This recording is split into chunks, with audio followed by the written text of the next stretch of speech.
ಬೆಳಿಗ್ಗೆ 9 ಗಂಟೆಗೆ ಎಲ್ಲರೂ ನಮ್ಮ ಕಮಲಶಿಲೆ ಬ್ರಾಹ್ಮಿ ದುರ್ಗಾ ಪರಮೇಶ್ವರಿ ದೇವಸ್ಥಾನದ ವಠಾರದಲ್ಲಿ ಸೇರಿ ಅಲ್ಲಿಂದ ನಮ್ಮ ಸಂಘದವರೆಗೆ ಬೃಹತ್ ರ್ಯಾಲಿಯ ಮುಖಾಂತರ ಸನ್ಮಾನ್ಯ ಶ್ರೀ ರಾಜೇಂದ್ರ ಕುಮಾರ್ ಅವರನ್ನ ಒಂದು ಮೆರವಣಿಗೆಯ ಮುಖಾಂತರ ಗೌರವವನ್ನ ಸಮರ್ಪಿಸಿ ಅವರನ್ನ ವೇದಿಕೆಗೆ ಕರೆತರುವ ಕಾರ್ಯಕ್ರಮ ಇದೆ. ಆ ಕಾರ್ಯಕ್ರಮದಲ್ಲಿ ನಮ್ಮ ಸ್ವಸಹಾಯ ಸಂಘದ ಗುಂಪಿನವರು ಇರ್ತಾರೆ, ಮತ್ತೆ ಬೇರೆ ಬೇರೆ ಭಜನೆ ಮಂಡಳಿ ತಂಡದವರು ಇರ್ತಾರೆ, ಚಂಡೆ ಟೀಮಿನವರು ಇರ್ತಾರೆ, ಹಾಗೆ ನಮ್ಮ ಇದು ಬ್ಯಾಂಡ್ ಸೆಟ್ ವ್ಯವಸ್ಥೆ ಇದೆ, ಮತ್ತೆ ಬೇರೆ ಬೇರೆ ಮನರಂಜನೆ ಕೆಲವು ಐಟಮ್ಗಳು ಆ ಒಂದು ಮೆರವಣಿಗೆಯಲ್ಲಿ ಬರ್ತದೆ. ಇಲ್ಲಿಂದ ಕೀಲು ಕುದುರೆ ಹಾಗೆ ಬೇರೆ ಬೇರೆ ಸುಮಾರು ಐಟಮ್ ಇದೆ, ಟ್ಯಾಬ್ಲೋ ಇದೆ. ಅದು 9 ಗಂಟೆಗೆ ಆರಂಭವಾದ್ರೆ ಅಲ್ಲಿಂದ ಸುಮಾರು 10 ಗಂಟೆ ಒಳಗೆ ನಮ್ಮ ಕೇಂದ್ರ ಕಚೇರಿ ಆವರಣಕ್ಕೆ ಬಂದು ಅಲ್ಲಿಂದ 10 ಗಂಟೆಗೆ ಲಿಫ್ಟ್ ಉದ್ಘಾಟನೆ ನಡೀತದೆ ಫಸ್ಟ್ ಆಗಿ. ಅದನಂತರ ಬಸ್ ಸ್ಟ್ಯಾಂಡ್ ಉದ್ಘಾಟನೆ ಕಾರ್ಯಕ್ರಮ ನಡೀತದೆ. ಅದಾದ ನಂತರ ಸಭಾ ಕಾರ್ಯಕ್ರಮ ಇರ್ತದೆ. 1.5 ಗಂಟೆ ಹೊತ್ತು ಸಭಾ ಕಾರ್ಯಕ್ರಮ ಇರ್ತದೆ. ಸಭಾ ಕಾರ್ಯಕ್ರಮದಲ್ಲಿ ಮುಖ್ಯವಾಗಿ ಅಮೃತ ಮಹೋತ್ಸವ ಕಾರ್ಯಕ್ರಮದ ಉದ್ಘಾಟನೆಯನ್ನ ಡಾಕ್ಟರ್ ಎಂ.ಎನ್. ರಾಜೇಂದ್ರ ಕುಮಾರ್ ಅವರ ಅಮೃತ ಹಸ್ತದಿಂದ ನೆರವೇರಲಿಕ್ಕಿದೆ. ಹಾಗೆ ಇಲ್ಲಿ ಲಿಫ್ಟ್ ಉದ್ಘಾಟನೆಯನ್ನ ನಮ್ಮ ಮಾನ್ಯ ಸಂಸದರಾದ ಬಿ.ವೈ. ರಾಘವೇಂದ್ರ ಅವರು ನೆರವೇರಿಸಲಿಕ್ಕಿದ್ದಾರೆ. ನಮ್ಮ ಪ್ರಯಾಣಿಕರ ಅಂಗುದಾನವನ್ನ ನಮ್ಮ ಬೈಂದೂರಿನ ಜನಪ್ರಿಯ ಶಾಸಕರಾದ ಶ್ರೀಮಾನ್ ಶ್ರೀ ಗುರುರಾಜ್ ಗಂಟಿಹಳ್ಳಿ ಅವರು ಉದ್ಘಾಟಿಸಲಿಕ್ಕಿದ್ದಾರೆ. ಹಾಗೆ ನಮ್ಮ ಈ ಸಾಂಸ್ಕೃತಿಕ ಕಾರ್ಯಕ್ರಮದ ಉದ್ಘಾಟನೆ ಕಾರ್ಯಕ್ರಮದಲ್ಲಿ ಶ್ರೀ ಕಿರಣ್ ಕುಮಾರ್ ಕೊಡ್ಗಿ ಶಾಸಕರು ಕುಂದಾಪುರ ವಿಧಾನಸಭಾ ಕ್ಷೇತ್ರ ಅವರು ಭಾಗವಹಿಸಲಿಕ್ಕಿದ್ದಾರೆ. ಹಾಗೆ ಹಳ್ಳಿಹೊಳೆ ಕಟ್ಟಡದ ಗೋಡಾಮಿನ ಉದ್ಘಾಟನೆಯನ್ನ ಶ್ರೀಮಾನ್ ರಾಜೇಂದ್ರ ಕುಮಾರ್ ಅವರ ಹಸ್ತದಿಂದಲೇ ಮಾಡಿಸ್ಬೇಕಂತ ಆಲೋಚನೆ ಇದೆ, ಅವರು ಮಾಡ್ತಾರೆ. ಇದು ಅಂದ್ರೆ ಅಲ್ಲಿಂದ ನಮ್ಮ ಕೇಂದ್ರ ಕಚೇರಿಯಿಂದ ಒಂದು 6-7 ಕಿಲೋಮೀಟರ್ ದೂರದಲ್ಲಿ ನಮ್ಮ ಒಂದು ಬ್ರಾಂಚ್ ಇದೆ. ಆ ಟೈಮ್ ಅನ್ನು ನೋಡ್ಕೊಂಡು ನಾವು ಅಲ್ಲಿ ಆ ಕಾರ್ಯಕ್ರಮವನ್ನ ಮಾಡ್ತೇವೆ. ಹಾಗೆ ಮಾಸ್ ಅಡಿಕೆ ಖರೀದಿ ಕೇಂದ್ರ ಗೋಡೌನ್ ಇದನ್ನ ಮಾಸ್ ಸಂಸ್ಥೆಯ ಅಧ್ಯಕ್ಷರಾದ ಶ್ರೀ ಸೀತಾರಾಮ್ ರೈ ಸಾಣೂರು ಇವರು ನೆರವೇರಿಸಲಿಕ್ಕಿದ್ದಾರೆ. ಹಾಗೆ ಇದೆಲ್ಲ ಕಾರ್ಯಕ್ರಮಕ್ಕೆ ನಮ್ಮ ಕಮಲಶಿಲೆ ದೇವಸ್ಥಾನದ ಆನುವಂಶಿಕ ಆಡಳಿತ ಮುಕ್ತೇಶ್ವರರಾದ ಶ್ರೀ ಸಚ್ಚಿದಾನಂದ ಚಾತ್ರ ಇವರು ಶುಭಾಶಂಸನೆ ಹೇಳಲಿಕ್ಕೆ ನಮ್ಮ ಜೊತೆ ಇರ್ತಾರೆ ಅವರು. ಅದಲ್ಲದೆ ಈ ಒಂದು ಕಾರ್ಯಕ್ರಮದಲ್ಲಿ ಮುಖ್ಯ ಅತಿಥಿಗಳಾಗಿ ಶ್ರೀ ಎಸ್.ಆರ್. ಸತೀಶ್ ಚಂದ್ರ ಅಧ್ಯಕ್ಷರು ಕ್ಯಾಂಪ್ಕೋ ಲಿಮಿಟೆಡ್ ಮಂಗಳೂರು ಅವರು ಭಾಗವಹಿಸುತ್ತಾರೆ. ಹಾಗೆ ಶ್ರೀ ಜೈಕರ್ ಶೆಟ್ಟಿ ಇಂದ್ರಾಳಿ ಅಧ್ಯಕ್ಷರು ಉಡುಪಿ ಜಿಲ್ಲಾ ಯೂನಿಯನ್ ಅವರು ಸಹ ನಮ್ಮೊಟ್ಟಿಗೆ ಮುಖ್ಯ ಅತಿಥಿಗಳಾಗಿರ್ತಾರೆ. ಹಾಗೆ ಶ್ರೀಮತಿ ಲಾವಣ್ಯ ಕೆ.ಆರ್. ಇವರು ಸಹಕಾರಿ ಸಂಘಗಳ ಉಪನಿಬಂಧಕರು, ಅವರು ನಮ್ಮ ಜೊತೆ ಇರ್ತಾರೆ. ಹಾಗೆ ಶ್ರೀ ಸುಧೀರ್ ಕುಮಾರ್ ಜೆ ಸಹಕಾರಿ ಸಂಘಗಳ ಸಹಾಯಕ ನಿಬಂಧಕರು, ಅವರು ನಮ್ಮ ಜೊತೆ ಇರ್ತಾರೆ. ಹಾಗೆ ಶ್ರೀ ಮಹೇಶ್ ಹೆಗ್ಡೆ ಮಳವಳ್ಳಿ ಜಿಲ್ಲಾ ಕೇಂದ್ರ ಸಹಕಾರಿ ಬ್ಯಾಂಕ್ ಇದರ ನಿರ್ದೇಶಕರು, ಅವರು ನಮ್ಮ ಜೊತೆ ಇರ್ತಾರೆ. ಶ್ರೀ ರವಿರಾಜ್ ಹೆಗ್ಡೆ ಅಧ್ಯಕ್ಷರು ದಕ್ಷಿಣ ಕನ್ನಡ ಸಹಕಾರಿ ಹಾಲು ಉತ್ಪಾದಕರ ಒಕ್ಕೂಟ ಮಂಗಳೂರು, ಅವರು ನಮ್ಮ ಜೊತೆ ಇರ್ತಾರೆ. ಹಾಗೆ ಶ್ರೀ ಕೆ ಗೋಪಾಲ್ ಪೂಜಾರಿ ಅವರು ಅಧ್ಯಕ್ಷರು Sagar credit cooperative society Byndoor ಹಾಗೂ ನಮ್ಮ ಬೈಂದೂರಿನ ಮಾಜಿ ಶಾಸಕರು, ಅವರು ಸಹ ನಮ್ಮ ಜೊತೆ ಮುಖ್ಯ ಅತಿಥಿಗಳಾಗಿರ್ತಾರೆ. ಹಾಗೆ ಅದಲ್ಲದೆ ನಮ್ಮ 3 ಪಂಚಾಯತ್ ವ್ಯಾಪ್ತಿ ಬರ್ತದೆ. ನಮ್ಮ ಮಾನವ ಸೊಸೈಟಿ ವ್ಯಾಪ್ತಿಯಲ್ಲಿ 3 ಪಂಚಾಯತ್ ವ್ಯಾಪ್ತಿ ಬರ್ತದೆ. ಆ ಪಂಚಾಯತಿನ ಅಧ್ಯಕ್ಷರು ಶ್ರೀಮತಿ ಮುಕಾಂಬ ಶೆಟ್ಟಿ ಅಧ್ಯಕ್ಷರು ಆದ್ರಿ ಗ್ರಾಮ ಪಂಚಾಯತ್, ಹಾಗೆ ಮಂಜುನಾಥ್ ಶೆಟ್ಟಿ ಅಧ್ಯಕ್ಷರು ಗ್ರಾಮ ಪಂಚಾಯತ್ ಹಳ್ಳಿಹೊಳೆ, ಹಾಗೆ ಶ್ರೀಮತಿ ಸುಮತಿ ಗಾಣಿಗ ಅಧ್ಯಕ್ಷರು ಗ್ರಾಮ ಪಂಚಾಯತ್ ಜಡಮಗಿ. ಇಷ್ಟು ಜನ ವೇದಿಕೆಯಲ್ಲಿ ಉಪಸ್ಥಿತರಿರ್ತಾರೆ. ಅದಲ್ಲದೆ ಕಾರ್ಯಕ್ರಮದ ಅಧ್ಯಕ್ಷತೆಯನ್ನ ಮಾನವ ಸೊಸೈಟಿಯ ಅಧ್ಯಕ್ಷರು ಅಂದ್ರೆ ಪ್ರದೀಪ್ ಬೆಳೆಯಾಳ ಅಂದ್ರೆ ನಾನು ಈ ಸಮಾರಂಭದ ಅಧ್ಯಕ್ಷರಾಗಿರ್ತೇನೆ. ಹಾಗೆ ನಮ್ಮ ಉಪಾಧ್ಯಕ್ಷರು ಇರ್ತಾರೆ, ನಮ್ಮ ಜನರಲ್ ಮ್ಯಾನೇಜರ್ ಮಂಜುನಾಥ್ ನಾಯ್ಕರು ಇರ್ತಾರೆ, ನಮ್ಮ ಆಡಳಿತ ಮಂಡಳಿಯ ಎಲ್ಲ ಸದಸ್ಯರು, ಇದರಲ್ಲಿ ಆಡಳಿತ ಮಂಡಳಿಯ ಎಲ್ಲ ನಿರ್ದೇಶಕರು ಶ್ರೀಮಾನ್ ಮಾಧವ್ ಶೆಣೈ, ಶ್ರೀ ಶಂಕರನಾರಾಯಣ ನಿಡಿಯಾಳ, ಶ್ರೀ ದೇವದಾಸ್ ಶೆಟ್ಟಿ, ಶ್ರೀ ಮಂಜುನಾಥ್ ರಾವ್, ಶ್ರೀ ಎಂ ಕೃಷ್ಣಮೂರ್ತಿ, ಶ್ರೀಮತಿ ಅನಿತಾ, ಶ್ರೀಮತಿ ರೋಹಿಣಿ, ಶ್ರೀ ನರಸಿಂಹ ಪೂಜಾರಿ ಅವರು, ಶ್ರೀ ಜೈನ್ ಶೆಟ್ಟಿ, ಶ್ರೀ ರವೀಂದ್ರ ಅವರು, ಶ್ರೀ ಗುರುರಾಜ್ ನಾಯ್ಕ್, ಶ್ರೀಮತಿ ವಿನೋದ ಹಾಗೂ ವಲಯ ಮೇಲ್ವಿಚಾರಕರು ಅಂದ್ರೆ ಡಿಸಿಸಿ ಬ್ಯಾಂಕಿನಿಂದ ಪ್ರತಿನಿಧಿಯಾಗಿರುವಂತಹ ಶ್ರೀ ಚಂದ್ರಶೇಖರ್ ಶೆಟ್ಟಿ, ಇವರೆಲ್ಲರೂ ನಮ್ಮ ಸಮಾರಂಭದಲ್ಲಿ ಭಾಗವಹಿಸುತ್ತಾರೆ. ಯಕ್ಷಗಾನ ಬಡಗು ತಿಟ್ಟಿನ ಪ್ರಸಿದ್ಧ ಕಲಾವಿದರ ಒಂದು ಒಗ್ಗೂಡಿಕೆಯಲ್ಲಿ ಒಂದು ಅದ್ಭುತವಾದ ಯಕ್ಷಗಾನ ಕಾರ್ಯಕ್ರಮ ಇದೆ. ಅದರಲ್ಲಿ ಗದಾ ಯುದ್ಧ ಮತ್ತೆ ಕನಕಾಂಗಿ ಕಲ್ಯಾಣ ಅಂತ ಒಂದು ಪ್ರಸಂಗವನ್ನ ಆಡಿ ತೋರಿಸಲಿಕ್ಕಿದ್ದಾರೆ. ಹಾಗೆ ಗಂಗಾವತಿ ಪ್ರಾಣೇಶ್ ಮತ್ತು ಅವರ ತಂಡದಿಂದ ಅಗೆ ಹಬ್ಬ ಕಾರ್ಯಕ್ರಮ ನಡೆಯಲಿಕ್ಕಿದೆ. ಅದಾದ ನಂತರ ರಾಜ್ಯ ಮಟ್ಟದ ಸಂಗೀತ ಕಾರ್ಯಕ್ರಮ ನಡೆಯಲಿಕ್ಕಿದೆ. ಲಯ ಲಹರಿ ಅದು ರಾತ್ರಿ 8 ಗಂಟೆಯಿಂದ ಕೊನೆಯ ಕಾರ್ಯಕ್ರಮ ನಡೀತಾ ಇದೆ. ಅದು ನಮ್ಮ ಸಂದೇಶ್ ಶೆಟ್ಟಿ ಸಲುವಾಡಿ ಅವರ ಒಂದು ನೇತೃತ್ವದಲ್ಲಿ ಆ ಕಾರ್ಯಕ್ರಮ ಮೂಡಿ ಬರಲಿಕ್ಕಿದೆ. ಇದಿಷ್ಟು ಕಾರ್ಯಕ್ರಮದ ವಿವರ. ಆತ್ಮೀಯ ಸಹಕಾರಿ ಬಂಧುಗಳೇ, ಅವಿಭಜಿತ ದಕ್ಷಿಣ ಕನ್ನಡ ಜಿಲ್ಲೆಯ ಕುಂದಾಪುರ ತಾಲೂಕಿನ ಕಮಲಶಿಲೆಯ ಮಾನಂಜೆ ಎಂಬ ಈ ಪ್ರದೇಶದಲ್ಲಿ ಮಲೆನಾಡಿನ ಮಡಿಲಲ್ಲಿ ಹಿಂದುಳಿದ ಗ್ರಾಮೀಣ ಪರಿಸರದಲ್ಲಿ ಸಂಘವು ಕೀರ್ತಿಶೇಷ ಮಾನಂಜೆ ನಾರಾಯಣ ರಾಯರ ಅಧ್ಯಕ್ಷತೆಯಲ್ಲಿ 15/5/1950ರಲ್ಲಿ ನೋಂದಾಯಿಸಿತು. 7/6/1950ರಂದು ಕೇವಲ 39 ಸದಸ್ಯರಿಂದ ಕಮಲಶಿಲೆ ವಿವಿಧೋದ್ದೇಶ ಸಹಕಾರಿ ಸಂಘ ಎಂಬ ನಾಮಾಂಕಿತದೊಂದಿಗೆ ಪ್ರಾರಂಭಗೊಂಡ ಈ ಸಂಸ್ಥೆ ನಂತರ ಅಂದಿನಿಂದ ಇಂದಿನವರೆಗೆ ಕೆಲವು ಹೆಸರುಗಳನ್ನು ಪರಿವರ್ತಿಸಿಕೊಂಡು ಪ್ರಸ್ತುತ ಮಾನಂಜೆ ವ್ಯವಸಾಯ ಸೇವಾ ಸಹಕಾರ ಸಂಘ ನಿಯಮಿತ ಕಮಲಶಿಲೆ ಎಂಬ ಹೆಸರಿನಲ್ಲಿ ಕಾರ್ಯನಿರ್ವಹಿಸುತ್ತಾ ಬಂದಿದೆ. ಸಹಕಾರ ರಂಗದ ಮಾನಂಜೆ ಸೊಸೈಟಿಯ ಅಂತಲೇ ಪ್ರಖ್ಯಾತಿ ಹೊಂದಿದ್ದು ಆದ್ರಿ, ಕಮಲಶಿಲೆ, ಹಳ್ಳಿಹೊಳೆ ಮತ್ತು ಎಡಮಗೆ ಗ್ರಾಮಗಳ ಕೃಷಿ ಕಾರ್ಮಿಕರ ಕಲ್ಯಾಣಕ್ಕೆ ನೆರವು ನೀಡುತ್ತಾ ಬಂದಿದ್ದು, ಸದಸ್ಯರ ಸಹಕಾರದಿಂದ ಸಂಘವು ಪ್ರಗತಿಯ ಅನೇಕ ಮಜಲುಗಳನ್ನು ದಾಟಿ ಜಿಲ್ಲೆಯ ಕೃಷಿ ಪತ್ತಿನ ಸಹಕಾರ ಸಂಘಗಳಲ್ಲಿ ತನ್ನದೇ ಆದ ವಿಶಿಷ್ಟತೆಯನ್ನು ಕಾಯ್ದುಕೊಂಡಿದೆ. ಸಂಘವು ದಿನಾಂಕ 25/1/2026ಕ್ಕೆ 19,000 ಸದಸ್ಯತ್ವವನ್ನು ಹೊಂದಿದ್ದು 2.8 ಕೋಟಿ ಪಾಲು ಬಂಡವಾಳವನ್ನು ಹಾಗೂ ರೂ. 217 ಕೋಟಿ ಠೇವಣಿಯನ್ನು ಹೊಂದಿರುತ್ತದೆ. ಪ್ರಸ್ತುತ ಸಂಘದಲ್ಲಿ 230 ಕೋಟಿ ಸದಸ್ಯರ ಸಾಲ ಹೊರಬಾಕಿ ಇರುತ್ತದೆ. ಈವರೆಗೆ ಜಿಲ್ಲಾ ಬ್ಯಾಂಕ್ ಹಾಗೂ ಇನ್ನಿತರ ಸಂಸ್ಥೆಗಳಲ್ಲಿ ಪಾಲು ಹಣ, ಕ್ಷೇಮ ನಿಧಿ ಇತ್ಯಾದಿ ಸೇರಿ ಸುಮಾರು 80 ಕೋಟಿಯಷ್ಟನ್ನ ಸಂಘವು ವಿನಿಯೋಗಿಸಿದೆ. ಸಂಘವು ಕಟ್ಟಡ ಹಾಗೂ ಸ್ಥಿರಾಸ್ತಿ ಸೇರಿ ಸುಮಾರು 7 ಕೋಟಿ ಮೌಲ್ಯದ ಆಸ್ತಿಯನ್ನು ಹೊಂದಿರುತ್ತದೆ. 24-25ನೇ ಸಾಲಿನಲ್ಲಿ 97% ಸಾಲ ವಸೂಲಾತಿ ಆಗಿರುತ್ತದೆ. ಆಡಿಟ್ನಲ್ಲಿ ಎ ಶ್ರೇಣಿಯನ್ನು ನಮ್ಮ ಸಂಘವು ಹೊಂದಿರುತ್ತದೆ. 24-25ನೇ ಸಾಲಿನಲ್ಲಿ 1,177 ಕೋಟಿಯಷ್ಟು ವ್ಯವಹಾರವನ್ನು ನಡೆಸಿರುತ್ತೇವೆ. ಕಳೆದ ಆರ್ಥಿಕ ವರ್ಷ ಅಂದರೆ 31/3/25ಕ್ಕೆ ಸುಮಾರು 3.56 ಕೋಟಿಯಷ್ಟು ನಿವ್ವಳ ಲಾಭವನ್ನು ಗಳಿಸಿರುತ್ತೇವೆ. ಸತತ 7 ವರ್ಷಗಳಿಂದ ತನ್ನ ಸದಸ್ಯರಿಗೆ 25% ಡಿವಿಡೆಂಡ್ ಅನ್ನ ನೀಡುತ್ತಾ ಬಂದಿರುತ್ತೇವೆ. ಈ ಸಂದರ್ಭದಲ್ಲಿ ನಾವು ಅಮೃತ ಮಹೋತ್ಸವ ಆಚರಣೆಯನ್ನು ಆಚರಿಸುತ್ತಾ ಸಂಘದ ಹಳ್ಳಿಹೊಳೆ ಶಾಖೆಯಲ್ಲಿ ಸದಸ್ಯರ ಕೃಷಿ ಉತ್ಪನ್ನಗಳನ್ನು ದಾಸ್ತಾನು ಮಾಡುವರೆ ಸುಸಜ್ಜಿತವಾದ ಗೋಡಾನ್ ಅನ್ನು ನಿರ್ಮಾಣ ಮಾಡಿ, ಪ್ರಧಾನ ಕಚೇರಿ 1ನೇ ಮತ್ತು 2ನೇ ಮಾಡಿ ಸಂಪರ್ಕಿಸುವ ಲಿಫ್ಟ್ ನಿರ್ಮಾಣ ಹಾಗೂ ಸಂಘದ ಕೇಂದ್ರ ಕಚೇರಿಯ ಎದುರುಗಡೆ ಸುಂದರವಾದ ಬಸ್ಸು ಪ್ರಯಾಣಿಕರ ತಂಗುದಾಣವನ್ನು ಈ ಸಂದರ್ಭದಲ್ಲಿ ಅಮೃತ ಮಹೋತ್ಸವ ಕಾರ್ಯಕ್ರಮದ ಪ್ರಯುಕ್ತ ಮಾಡಿರುತ್ತೇವೆ.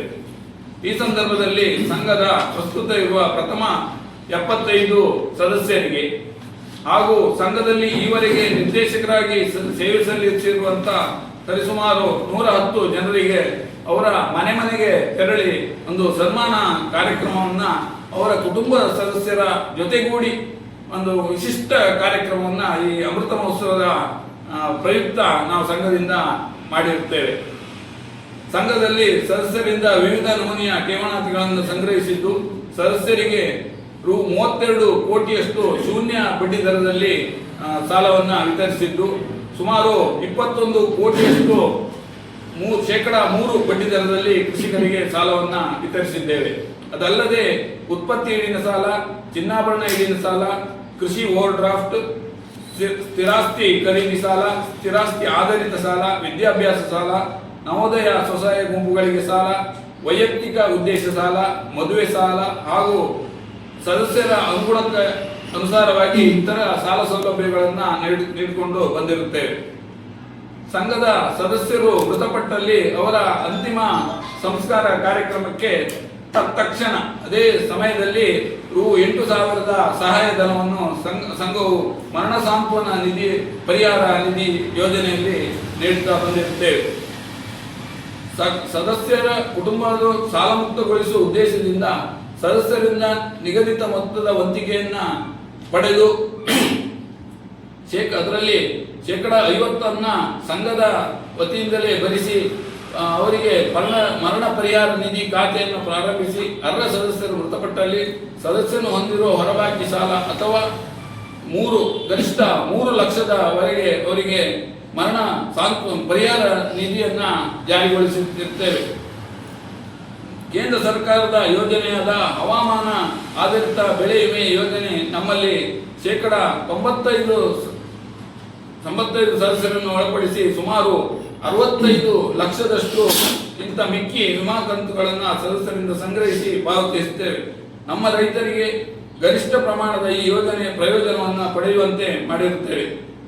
ಪ್ರತಿ ವರ್ಷ ಸರ್ವ ಸದಸ್ಯರ ವಾರ್ಷಿಕ ಮಹಾಸಭೆ ದಿನದಂದು ರಕ್ತದಾನ ಶಿಬಿರವನ್ನು ನಡೆಸಿಕೊಂಡು ಬಂದಿರುತ್ತೇವೆ. ಆ ಪ್ರಯುಕ್ತ ರಕ್ತದಾನಕ್ಕೆ ಪ್ರೋತ್ಸಾಹ ನೀಡುವ ಉದ್ದೇಶದಿಂದ ಯಾರೆಲ್ಲ ನಮ್ಮ ರಕ್ತದಾನ ಶಿಬಿರದಲ್ಲಿ ಭಾಗವಹಿಸುತ್ತಾರೆ ಅವರಿಗೆ 1,000 ರೂಪಾಯಿಯ ನಗದು ಠೇವಣಾತಿಯನ್ನು ಅವರ ಹೆಸರಿಗೆ ಮಾಡಿ ಕೊಡುವಂತಹ ಒಂದು ವಿಶಿಷ್ಟ ಯೋಜನೆಯನ್ನ ಕೈಗೊಂಡಿದ್ದೇವೆ.